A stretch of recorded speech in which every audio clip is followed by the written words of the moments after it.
आज मैं बना रही हूँ एक बहुत ही हेल्दी नाश्ता जो हर कोई घर पर बनाकर तैयार कर सकता है। बाहर से कुछ भी लाने की ज़रूरत नहीं है और ये बहुत ज़्यादा हेल्दी भी है और साथ ही साथ उतना ही ज़्यादा टेस्टी भी है। बच्चों से लेके बड़ों को सबको पसंद आने वाला है। तो यहाँ पे सबसे पहले चाहिए मूँग। तो मैंने मूँग को भिगा के ऑलरेडी उगा के रख लिया था। यानी कि आप मूँग को रात भर भिगा दीजिए और कपड़े में आप सुखा देंगे, गर्म जगह पे रख देंगे तो इस तरह से ये उग जाएँगे। या फिर किसी कंटेनर में भर के आप फ्रीज में रखेंगे तो भी 1-2 दिन में ये उग जाते हैं, यानी कि हमेशा ही मैं इसे भिगा के रखती हूँ। मिक्सर ग्राइंडर में ट्रांसफ़र कर लेंगे, थोड़ा-सा जीरा, हल्दी और थोड़ा नमक डाल देंगे हम स्वाद अनुसार। साथ में आप अदरक डाल सकते हैं, बट मेरे पास था नहीं इसलिए मैंने डाला नहीं है। और थोड़ा-सा इसे ग्राइंड कर लेंगे। तो साथ में यहाँ पे आपको डेढ़ चम्मच, डेढ़ जो छोटा चम्मच होता है उतना बेसन डालना है, या तो थोड़ा ग्राइंड करने के बाद डालें या साथ में भी आप डाल सकते हैं। तो बेसन हम ऐड कर देते हैं, थोड़ा-सा पानी डालेंगे कंसिस्टेंसी के हिसाब से, यानी कि जैसे हमें इसको तवे पे फैलाना है तो उस हिसाब से रखें। बहुत ज़्यादा पतला भी नहीं रखना है, बहुत ज़्यादा गाढ़ा भी नहीं रखना है, कुछ इस तरह की कंसिस्टेंसी चाहिए जैसा कि आप ये देख रहे हैं। तो इस तरह से हम पीस लेते हैं, जितनी रिक्वायरमेंट हो आपको, जितने बनाने हो इस हिसाब से आप पीस लीजिए और इसे साइड में रख दीजिएगा। अब लेंगे एक बाउल में एकदम बारीक चॉप किया हुआ प्याज, मैंने पहले ही करके रख लिया था ये। साथ ही में हम लेंगे एकदम बारीक कटे हुए टमाटर, तो वो भी आप रख लीजिएगा। और इसी के साथ बारीक हरा कटा हुआ धनिया आप इसमें डाल दीजिएगा। बाकी कुछ चीज़ें भी इसमें डालनी है लेकिन पहले से हम नहीं डालेंगे, जैसे नमक वगैरह, क्योंकि इसमें ना काफ़ी ज़्यादा पानी छूट जाएगा। तो हम अभी इसे साइड में रख देते हैं, खाते समय आप इसे ऐड कर सकते हैं। अब यहाँ पे बराबर मात्रा में मैंने प्याज और टमाटर ले लिए हैं। आप चाहे तो प्याज की मात्रा बढ़ा सकते हैं, टमाटर को कम रख सकते हैं। किसी भी एक पैन या कढ़ाई में जो भी आपके पास अवेलेबल हो, हल्का सा तेल डाल दीजिएगा सरसों का।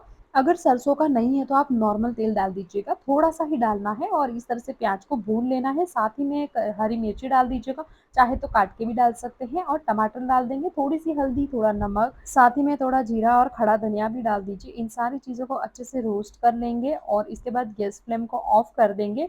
थोड़ा ठंडा होने दीजिए और ठंडा होने के बाद आप मिक्सर जार में डाल के अच्छे से इसे ग्राइंड कर लीजिएगा। तो चलिए ये ठंडा हो चुका है, मिक्सर में हम ऐड कर लेते हैं। तो यहाँ पे ठंडा होने के बाद आप इस तरह से जो चटनी वाला है उसमें भी कर सकते हैं, नहीं तो फिर आप छोटा वाला हो अगर तो 2 बार में कर सकते हैं, या फिर आपको जितनी रिक्वायरमेंट हो उतना भी आप बना सकते हैं। तो चलिए मैं इसे ग्राइंड कर लेती हूँ एंड ग्राइंड करने के बाद मैं दिखाती हूँ कि किस तरह की चटनी बनकर तैयार होती है।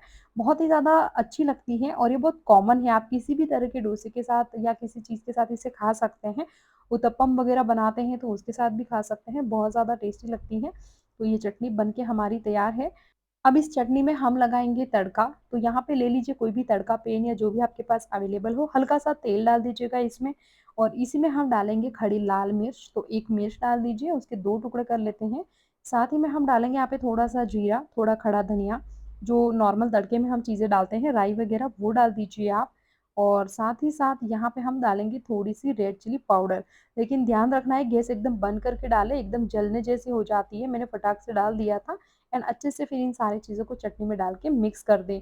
अब यहाँ पे ना ये चना रोस्टेड डालना होता है, जब चटनी आप बना रहे थे तभी तवे में, लेकिन मैं भूल गई थी इसलिए मैंने बाद में रोस्ट करके इसे थोड़ी चटनी डाल के वापस से ग्राइंड करके इसमें ऐड कर देती हूँ, क्योंकि इस चटनी का जो मेन फ्लेवर और टेस्ट है ना वो इसी से आता है। तो आप जब टमाटर और प्याज को भूनें तो उसी के साथ में आप वहाँ पे रोस्टेड चना जो होता है वो डाल दीजिएगा और इसी के साथ में ये अच्छे से ग्राइंड हो जाएगा। ऊपर से धनिया डाल के इसे हम साइड में रख लेते हैं। अब लेंगे हम पेन ऐसा जिसमें हम अच्छे से डोसा बना सकते हैं, फैला सकते हैं और बहुत ही पतला अच्छा-सा डोसा बना के हम तैयार करेंगे। तो पहले इसे हल्का-सा गरम कर लीजिए, पानी और ऑयल साथ में छिड़क के एक कपड़े से अच्छे से आप इस तरह से पोंछ लीजिए, साफ हो जाएगा और एकदम लो फ्लेम रखिएगा आपको ये डालते वक़्त।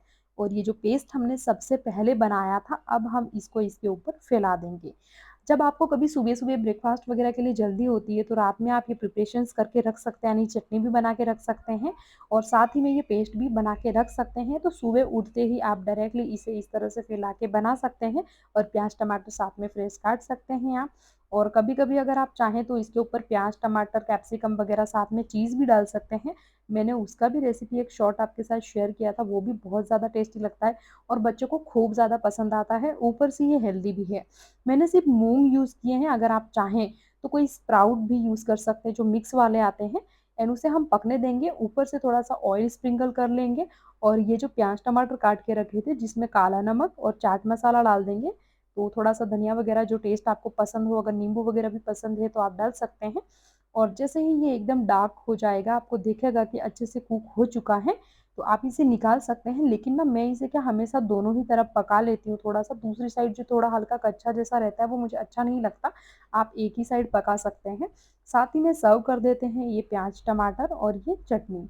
तो हमारा डोसा जब तक बन रहा है हम देख लेते हैं, वैसे इसे चीला तो नहीं बोल सकते क्योंकि एकदम डोसे जैसा पतला काफ़ी ज़्यादा क्रिस्पी होता है और ये हेवी भी बहुत होता है। ऐसा लगता है यानी कि एक भी अगर आप खा लेंगे ना तो बहुत ज़्यादा अच्छे से हेवी हो जाता है, यानी नाश्ता नहीं बोल सकते, एक तरह से अगर आपने 2 खा लिए कंटिन्यू तो फिर ये खाने की तरह ही हो जाता है। बहुत ज़्यादा अच्छा लगता है और बार-बार आप बनाकर खाएँगे ऐसा आपका मन करता है एक बार खाने के बाद। तो कुछ इस तरह से तोड़ के चटनी के साथ आप खा सकते हैं। प्याज़, टमाटर या टोमेटो केचअप के साथ भी खा सकते हैं, नारियल की चटनी के साथ भी खा सकते हैं या फिर कोई चीज़ी डीप हो तो उसके साथ भी आप खा सकते हैं, बहुत ज़्यादा अच्छा लगता है। तो ये देखिए, आप ब्रेकफ़ास्ट में बच्चों के लिए या फैमिली में ज़रूर से बनाइएगा, बहुत अच्छा लगेगा। अगर ऊपर किसी तरह का कोई मसाला वग़ैरह लगा के बनाना चाहते हैं, जैसे आलू का और सांभर जैसा, तो भी आप बना के खा सकते हैं। बहुत ही हेल्दी होता है ये और ज़रूर से खाना ही चाहिए। तो चलिए मैं आपको यहाँ पे दिखा भी देती हूँ खाकर कि वास्तव में टेस्टी बना भी है या फिर नहीं।